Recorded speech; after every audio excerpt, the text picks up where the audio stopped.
Welcome to this video about the 7 signs for Christ's return. In this video, we take a closer look at the various signs and prophecies that point to his return. Sign 1. The rapture of the church. The second coming of Christ can only take place after the rapture of the church has taken place. This is the event where Jesus comes for his followers, before the Great Tribulation begins. The rapture can happen at any time and is the most important event, before the book of Revelation will be fulfilled. It is a comforting thought that God does not want the righteous to share in the future wrath that will be poured out during the Great Tribulation. Sign 2. The Great Tribulation. Before Jesus returns, all the disasters, plagues, and signs described in the book of Revelation must happen. This includes the rise of the Antichrist, wars, famine, persecution of Christians, earthquakes, and natural disasters. These events are worldwide and unprecedented.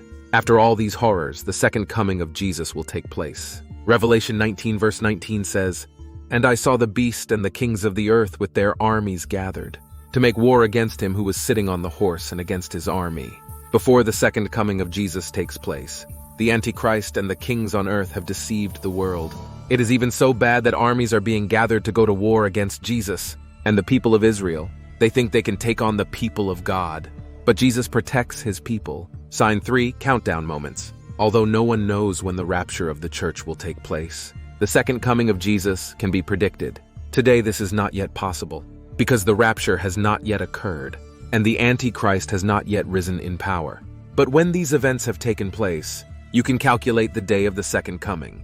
Daniel 9 verse 27 says, "And he shall make a strong covenant with many for 1 week. And for half of the week he shall put an end to sacrifice and offering." 1 week lasts 7 years, so half a week lasts 3.5 years. According to Daniel, the Antichrist will make a covenant and strengthen it for 7 years. Halfway through this period, he will cause the daily sacrifice in the temple to cease. This gives us a 7-year time period, in which we can count down to the second coming.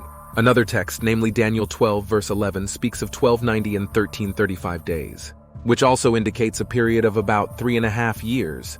This verse says, "And from the time that the regular burnt offering is taken away, and the abomination that makes desolate is set up, there shall be 290 days. Blessed is he who waits and arrives at the 335 days." So, when these events occur, it is not difficult to predict the second coming. Sign 4. The coming of Elijah. In addition to these time indicators and the book of Revelation, there are other signs and prophecies that point to the second coming of Christ. One of these signs is the coming of Elijah.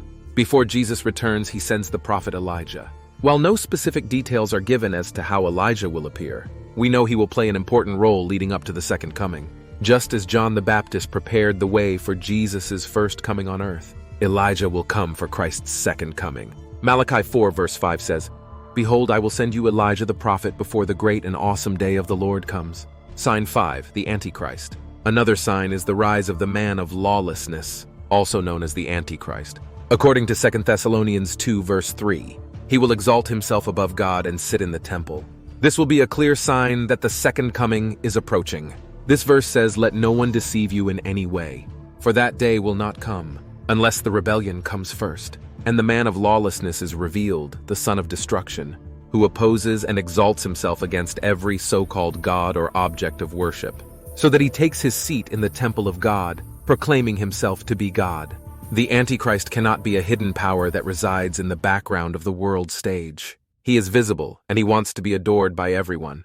The second coming cannot take place until the Antichrist is visible and sits in the temple of God. Sign 6. The sign of the Son of Man. Matthew 24 verse 29 says, "Immediately after the tribulation of those days, the sun will be darkened, and the moon will not give its light, and the stars will fall from heaven, and the powers of the heavens will be shaken.